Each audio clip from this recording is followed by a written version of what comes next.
PM Modi आज MP के झाबुआ में 7300 करोड़ की विकास परियोजनाओं की देंगे सौगात। जनसभा के जरिए लोकसभा चुनाव का करेंगे आगाज। पीएम मोदी 2 लाख महिला लाभार्थियों को देंगे आहार अनुदान। स्वामित्व योजना के लाभार्थियों को भी प्रदान करेंगे अधिकार पत्र। पीएम मोदी झाबुआ में आज टंट्या मामा भील विश्वविद्यालय की रखेंगे आधारशिला। 170 करोड़ की लागत से बनेगी यूनिवर्सिटी। पीएम मोदी के दौरे से पहले सीएम मोहन यादव ने रैली स्थल का जायजा लिया। कहा, पीएम का दौरा एमपी के विकास को नई गति देगा। बजट सत्र के समापन पर पीएम मोदी का विपक्ष पर हमला। का 17वीं लोकसभा के कामों से पीढ़ियों का इंतजार हुआ खत्म। सीएम योगी आज मंत्री और विधायकों के साथ जाएंगे अयोध्या। पूरी कैबिनेट के साथ करेंगे रामलला की पूजा अर्चना। विधानसभा अध्यक्ष के नेतृत्व में बसों से अयोध्या जाएंगे मंत्री और विधायक। यात्रा के दौरान बसों में बजाई जाएगी रामधुन। थोड़ी देर में लखनऊ से अयोध्या के लिए रवाना होंगे यूपी कैबिनेट के सदस्य। सीएम योगी के साथ करेंगे रामलला के दर्शन। आरएलडी के विधायक भी आज करेंगे भगवान रामलला के दर्शन। विधानसभा में राष्ट्रीय लोकदल के हैं 9 विधायक। अयोध्या में श्रीराम महायज्ञ के लिए बनाया गया है सबसे बड़ा हवन कुंड। 9009 जोड़े 9 दिन तक आहुति देकर यज्ञ को करेंगे संपन्न। मूर्तिकार अरुण योगीराज ने चांदी की हथौड़ी और सोने की छेनी की तस्वीरें की शेयर। लिखा, इसी से मैंने रामलला की दिव्य आंखें बनाई। अयोध्या में भगवान रामलला के दर्शन के लिए राम भक्तों का उमड़ा सैलाब। हजारों श्रद्धालु रोज कर रहे हैं रामलला के दर्शन। बनभूलपुरा में सुरक्षा व्यवस्था के लिए उत्तराखंड सरकार ने मांगी अतिरिक्त फोर्स। मुख्य सचिव राधा रतूड़ी ने गृह मंत्रालय को लिखा पत्र। हल्द्वानी हिंसा मामले में पुलिस ने अब तक 5 आरोपियों को गिरफ्तार किया। हिंसा मामले में अब तक 3 एफआईआर दर्ज हो चुकी है। हल्द्वानी के बनभूलपुरा में प्रशासन ने खाने पीने के सामान और दवाइयां बांटी हैं। हिंसा के बाद इलाके में कर्फ्यू लगाया गया है। हल्द्वानी में आज 9 परीक्षा केंद्रों पर पशुधन प्रसार अधिकारी के लिए परीक्षा होगी। अभ्यर्थियों को प्रवेश पत्र दिखाने पर कर्फ्यू से मिलेगी छूट। धारा 144 लागू होने की वजह से अभ्यर्थियों को आवागमन के लिए प्रवेश पत्र दिखाना अनिवार्य है। 4565 अभ्यर्थी आज देंगे परीक्षा। उत्तराखंड में यूसीसी लागू करने के लिए राज्य सरकार ने गठित की 9 सदस्यीय टीम। रिटायर्ड मुख्य सचिव शत्रुघ्न सिंह होंगे कमेटी के अध्यक्ष। मथुरा शाहीदगाह विवाद मामले में बड़ा खुलासा। शाहीदगाह के नाम से राजस्व दस्तावेजों में नहीं दर्ज है कोई जमीन। पाकिस्तान चुनाव में धांधली पर आज पीटीआई का हल्ला बोल। इमरान ने जेल से बंद का किया ऐलान। कार्यकर्ताओं से सड़कों पर उतरने का आह्वान। चुनावी नतीजों के बीच इमरान खान को 12 मामलों में मिली जमानत। इमरान के करीबी शाह महमूद को भी 13 मामलों में मिली है बेल। पाकिस्तान के चुनाव परिणाम में किसी को बहुमत नहीं मिला। नवाज शरीफ और बिलावल भुट्टो की पार्टी सरकार बनाने के लिए तैयार। पाकिस्तान के कई शहरों में भूकंप के तेज झटके। इस्लामाबाद से सटे इलाकों में 4.9 तीव्रता का भूकंप आया। नेतन्याहू के इस्तीफे की मांग पर तेल अवीव की सड़कों पर उतरे प्रदर्शनकारी। सरकार ने संघर्ष विराम शर्तों को किया था खारिज। तेल अवीव में प्रदर्शन को रोकने की कोशिशें तेज। तनाव बढ़ने के बाद पुलिस ने प्रदर्शनकारियों को रोका। आईडीएफ ने गाजा में यूएनआरडब्ल्यूए मुख्यालय के खुफिया सर्वर का खुलासा किया। हमास की गतिविधियों को ऑपरेट करने का पता चला। खुफिया सर्वर फॉर्म पर गाजा स्वास्थ्य मंत्रालय की सफाई। कहा कि हमें नहीं पता था कि हमारे डेटा सर्वर टनल के ऊपर क्या है। यमन के अल हुदैदा में अमेरिका और ब्रिटेन के विमानों ने ताबड़तोड़ बमबारी की। हमले में नुकसान की कोई खबर नहीं। संयुक्त किसान मोर्चा और भारतीय किसान यूनियन ने 16 फरवरी को भारत बंद का ऐलान किया। लंबित मांगों को लेकर बुलाया बंद। किसानों के दिल्ली कूच को लेकर हरियाणा के 7 जिलों में इंटरनेट सेवा को बंद किया गया। 13 फरवरी की रात तक इंटरनेट बंद रहेगा। इंटरनेट बंद करने के हरियाणा सरकार के फैसले पर संयुक्त किसान मोर्चा ने जताया एतराज। कहा, हरियाणा को खुली जेल में बदल देना सही नहीं है। किसानों के प्रस्तावित आंदोलन को लेकर शंभू बॉर्डर को पुलिस ने छावनी में तब्दील किया। दिल्ली जम्मू नेशनल हाईवे को किया गया सील। केंद्र सरकार ने किसानों के साथ बैठक के लिए भेजी चिट्ठी। 12 फरवरी को चंडीगढ़ में किसानों के साथ केंद्रीय मंत्री करेंगे चर्चा। किसानों के साथ केंद्रीय मंत्री पीयूष गोयल, अर्जुन मुंडा और नित्यानंद राय करेंगे बैठक। किसानों ने 13 फरवरी को दिल्ली कूच का ऐलान किया। प्रमोद कृष्णम को कांग्रेस ने 6 साल के लिए पार्टी से निष्कासित किया। प्रमोद कृष्णम पर पार्टी के खिलाफ बयानबाजी करने का आरोप है। प्रमोद कृष्णम के निष्कासन पर बीजेपी का निशाना। कहा, राहुल प्रियंका के बीच पार्टी में नियंत्रण की लड़ाई है। बची कांग्रेस भी हो जाएगी नष्ट। बिहार में फ्लो टेस्ट से पहले नीतीश सरकार ने 30,547 पदों में भर्ती का ऐलान किया। डिप्टी सीएम सम्राट चौधरी ने घोषणा की। बिहार में कल होने वाले फ्लो टेस्ट के लिए हलचल तेज हो गई है। आरजेडी के सभी विधायक पटना में तेजस्वी यादव के आवास पर मौजूद। फ्लो टेस्ट तक तेजस्वी के आवास पर ही रहेंगे आरजेडी विधायक। फ्लो टेस्ट के लिए आज शाम हैदराबाद से पटना लौटेंगे कांग्रेस विधायक। कल होने वाले फ्लो टेस्ट के लिए जेडीयू ने विधायकों को जारी किया व्हिप। नीरज कुमार ने कहा, एनडीए ही कल फ्लो टेस्ट जीतेगा। नीतीश सरकार के फ्लो टेस्ट पर बोले पूर्व सीएम जीतन राम मांझी। कहा, जहां हूं वहीं रहूंगा, गरीब हूं पर बेईमान नहीं। जीतन राम मांझी ने हम के चारों विधायकों को व्हिप जारी किया, कहा हमारे चारों विधायक एनडीए गठबंधन को देंगे वोट। पंजाब के समराला में कांग्रेस की रैली को संबोधित करेंगे कांग्रेस अध्यक्ष मल्लिकार्जुन खड़गे, 20,000 लोगों के शामिल होने का दावा। पंजाब की सभी 13 सीटों पर केजरीवाल ने अकेले लड़ने की घोषणा की, कहा 15 दिनों में सभी सीटों पर उम्मीदवारों का ऐलान करेंगे। सीएम केजरीवाल और पंजाब सीएम तरनतारन में थर्मल पावर प्लांट का उद्घाटन करेंगे। गोइंदवाल में बना है 550 मेगावाट का थर्मल पावर प्लांट। संदेश खाली मामले में राज्यपाल सीवी आनंद बोस ने ममता सरकार से मांगी रिपोर्ट, कहा घटना पर तुरंत एक्शन ले सरकार। कोलकाता में संदेश खाली घटना के विरोध में बीजेपी युवा मोर्चा ने ममता सरकार के खिलाफ किया प्रदर्शन। संदेश खाली में पुलिस ने किया फ्लैग मार्च।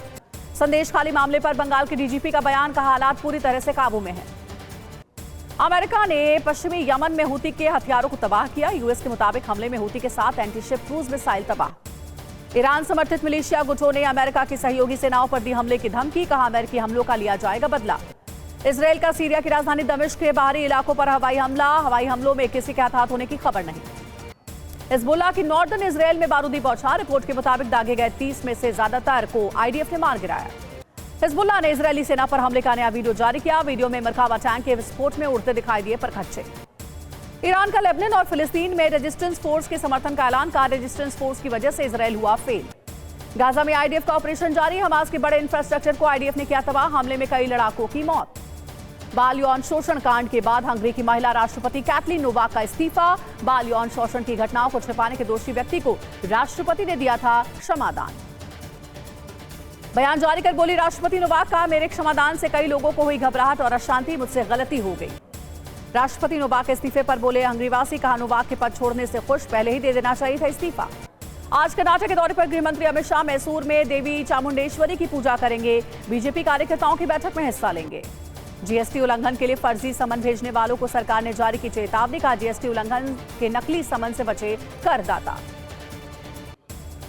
दिल्ली के जेएनयू में एबीवीपी और लेफ्ट विंग ने प्रोटेस्ट किया। छात्रों ने एक दूसरे पर लगाया हिंसा का आरोप। एबीवीपी ने कहा कि कम्युनिस्ट जेएनयू अध्यक्ष पद पर कब्जे की कोशिश कर रहे हैं, वो नहीं चाहते कि हम चुनाव में भाग लें।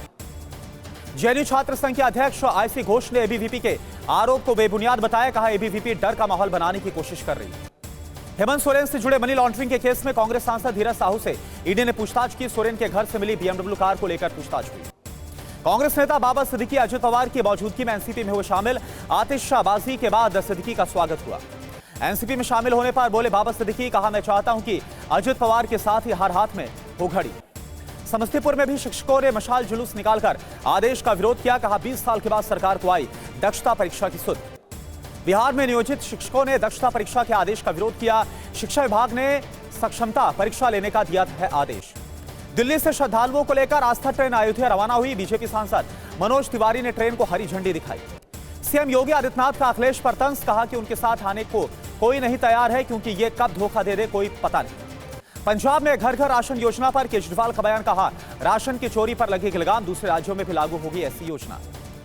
राजस्थान के सिरोही में 20 महिलाओं ने नगर परिषद चेयरमैन पर गैंगरेप का आरोप लगाया। हाईकोर्ट के आदेश पर आरोपी के खिलाफ केस दर्ज हुआ। महिलाओं ने नगर परिषद चेयरमैन पर आंगनबाड़ी में नौकरी का झांसा देकर रेप करने और वीडियो बनाकर ब्लैकमेल करने का आरोप लगाया। शिवपाल यादव का बीजेपी पर निशाना, कहा कि बीजेपी संविधान को नहीं मानती, उनका विपक्ष को खत्म करने का लक्ष्य है। इटली के ट्रेटनी में भालू की हत्या का लोगों ने किया है विरोध। प्रदर्शनकारियों ने फुगाटी के इस्तीफे की मांग की। युद्ध में रूस से डटकर लड़ रहे यूक्रेनी सैनिक रूसी सेना पर कर रहे जबरदस्त प्रहार, गोला बारूद से कर रहे ताबड़तोड़ हमले। घातक रूसी ड्रोन हमले के बाद यूक्रेन के खार्किव में भीषण आग। गवर्नर के मुताबिक हमले में 15 घर जलकर खाक। रूसी हमले में नेमेश्लियन का बुनियादी ढांचा तबाह हो गया। कई शहरों से 50 से ज्यादा लोगों को निकाला गया सुरक्षित। यूक्रेनी सेना का दावा, 31 में से 23 हमलों को यूक्रेन ने किया नाकाम। खार्किव और ओडेसा को बनाया गया निशाना। खेरसोन में रूस की स्पेशल फोर्स का जबरदस्त अटैक में यूक्रेन का गोला बारूद डिपो तबाह हुआ। रूसी रक्षा मंत्रालय ने जारी किया वीडियो। यूक्रेन के 18 शहरों में रूस का वज्रपात, पावर स्टेशन, ऑयल रिफाइनरी समेत दर्जनों इमारतें जलकर राख। रूसी हमले के बाद से जल रहा खार्किव का ऑयल डिपो, आसमान में दिख रहा काले धुएं का गुबार। असम सरकार ने जादुई उपचार पर प्रतिबंध लगाने वाले विधेयक को दी मंजूरी। उपचारकर्ताओं के खिलाफ कार्रवाई का प्रावधान। महाराष्ट्र में कानून व्यवस्था को लेकर कांग्रेस नेताओं ने राज्यपाल से की मुलाकात। राष्ट्रपति शासन लगाए जाने की मांग। जमात इस्लामी से जुड़े लोगों के ठिकानों पर एनआईए की छापेमारी। जम्मू कश्मीर के डोडा और कुलगाम में मारी गई। दिल्ली एम्स में कैंसर मरीजों की माइक्रोग्राफिक सर्जरी शुरू। MOHS सर्जरी करने वाला देश का पहला अस्पताल बना एम्स। सिक्किम की राजधानी गैंगटॉक में मेले में घुसा बेकाबू ट्रक, हादसे में 3 लोगों की मौत, 20 से ज्यादा लोग घायल। महाराष्ट्र के पुणे में पैसों के लेन देन को लेकर शख्स की हत्या हुई। हत्या के आरोपी ने भी खुद को गोली मारकर जान दे दी। पंजाब की जालंधर में फैक्ट्री में लगी भीषण आग, गाजी मुल्ला इलाके की फैक्ट्री में लगी आग पर फायर ब्रिगेड ने काबू पाया। दिल्ली के नांगलोई में होटल के कमरे से 2 शव बरामद हुए। पुलिस ने दवाइयों के ओवरडोज होने की वजह से मौत की आशंका जताई।